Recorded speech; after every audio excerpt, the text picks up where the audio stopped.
Nera malaka nyam ka nastin kontin barwanje ti bakaling an walle chunk wal baro ka pay badek ron kina dangro udi dangro bakal ban rachime ban jelling gwan inshallah do nene sha security ni dangro sha kanek rai wika South Sudan ban jelling aname regme toga ka Western Bargazal State agenda na ban nywa kel en walle kanwar online TV channel ngai kon diala no we South Sudan te rolla ngay kon tuok te lat Carodian ka kujamo bikora ngay jeno tin tuok rewi ka South Sudan ka tibe jamat ke ka tugi keno dongde kap chongo ngode se kware kana goro mat ken chit kamen loksal ke me yadi deno dara mal dara jeno well ka jeri poda me ban madan choda lat ke ken two security personnel kienet kon la gang dang rodi chala do shanak ban ka dinga jeri poda me men tuok liya ki men tuok go ba kan ka lengu bikon ning ka jen report me ne kan kon we nyam gwas me mi jira majidit kan online TV channel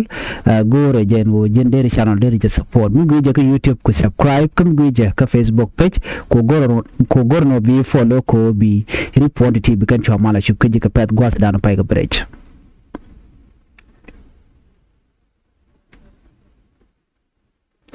report shalat gwasa me kila shalat shalado nene sha security personnel kine dangro tulaji security ka security luneten konte gang jalado shane dangro chakanak kanaka ka juri vacanti ka Western Bargazal State ring mission ma tuoke ka Friday ka tiang darashal ke marial by payam ka jom shala the local authorities kine de kono te kalwang wana mo chikala do nene sha ne dangro tilaji security sha ka attack woni te jel ka mai ke report an chala de ken sha authorities chikane tin kon tin sha nek chikan nach karamanyam wa second lieutenant majong mangok mawien ramkel michana karadian milara national security officer michara kur abiel no jena wa assistant police officer ka jodan chalat gwas kan dangro ko na shanak kan na ga gwami mo chaka attack tene ne iti mo te ka machi kene te ka machi na tiken ka mak ka jodan chalat gwas mene ka men chalat kan ne ko na kana wa jel kan ka motorcycle jel kan ke motorcycle ken aloti ke jo motorcycle ke keri poda na chalat kene ko na kana ati na ka police officer dangro ki security gun dangro kene ko la gang wa ne ko na kana jel kan ke motor mi shig bana chukan ga shubar ajan gwal da an kan ke tinin wani mane ga jo chalat gwasme wachi nitin kontin na kana ke motor ken wachi ken motor chikan ga banping gwasme ne duno shike escape ke charen bar chika motor ne kana kaje chikana banpin charuden bar ka kor chinete kontela ji authorities kire konta ka longten te ka bombre wucin gonimi wachu kan motorcycle chu kan ka wujak raina wala ka jeno ne na lat ki investigation kan ka do bada na shire ka mo che to kaje ke ta da na che do chora lat kaje jo chalat gwasme kan gane de kona shanak of course kan de kon ngai kon no ka kwar ki kan de mote titta ka position ni ko ramkel wa ramdan shanak second lieutenant mishala me majong mangong mawien jena wa lede la national security officer ramle la national security ram di chiram tot ram do gwasme chwale kur abiel ram la assistant police officer ba lokan di altika position di dit kwa da na katen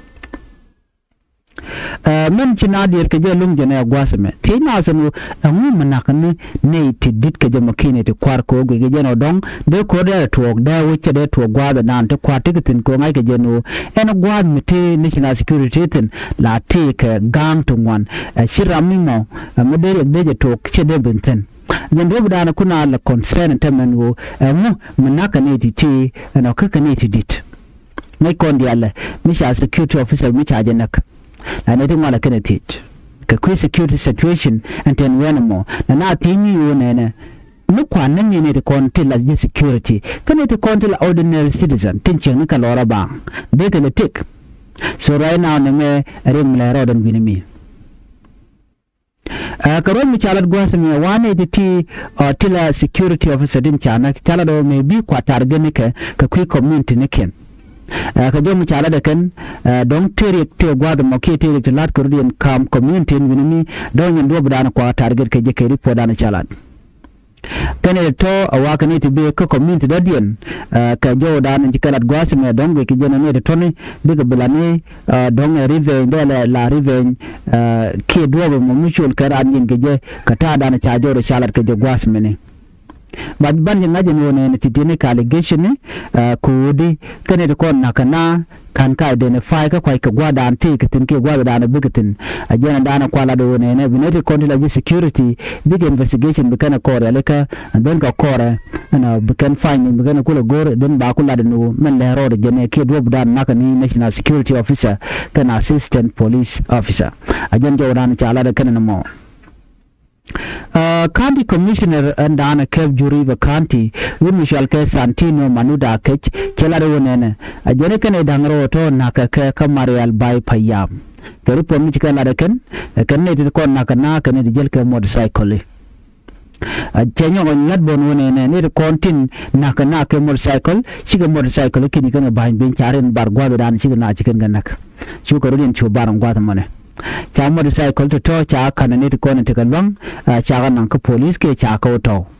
men mi cha investigation cha jelat ka ba gwanin ba gor ko ram dan ci ke la men ba kuliti ke joran kan adgwasmene ne ritual gati juri vacanti wa kan te kan ka don michal ke Gogrial East County wa kam din kan jido dang roditi Gogrial East County kan juri vacanti wa dikan karal kam ken won so ku mo gujo en wonene dong ne kon dong be ka Gogrial East County chigane te juri vacanti kan ko kulo ne ke juri vacanti chika we chigane kon te Gogrial East County kan ngone so right now atire ga motitin but kana latin fulino kan ngana nan nato ko mi kon diale ji security la kan alugo no bangane ba kalat ke joran chalat gwasmene ka jo kalat gwasme kan ne kan ne tin kon te kamarial wow kan marial bay ka juri vacanti wene ka pu community gwada dan nan te ka Gogrial East County wa kan tikin ka tare kam dike wa te ga tin cin mudi mila road na won kan kam dikin alokan dike ka border dispute kire mutuwa on gwasmo kam ne ko la ji community me bi ne ko na kana daga ben gwada mo don kan ko de police officer ka national security officer don ndo dan de target ne ka jodan chala de kan of course ne ko ndiale so Sudan chala take a situation be non ka jan gwasme aka kuja moni ala commissioner Santino manu chela do nene ajani chika hono de ka right ka commissioner dungo Gogrial East County ko na wakana ka juriva no chala do nene wa chaona kan wode ka right ko de ka ramdan la suspect kini ko la suspect de ka winemi kwa bidan charen bapten ka Gogrial East County ke report dan chala gwasme ne chagula do nene ni ka ne de jel ka motorcycle ni ndat buka wonmu de dien nanan ajin dan buga na abun nakaje shukani ban pimbo banna tun ko ba gorno ngumla ro da kedo le to gaidi na me ajer podan chalat ke je nan gore de nya konkel ngane je no so Sudan ngore tere kaga kuje mone men shol kone election charge bulat ku ko tin security ten so je dan le ro da na me kimin choro lat cha tu security cha kan re wucin binimi ane biya ta mal ban yo je kana report bye bye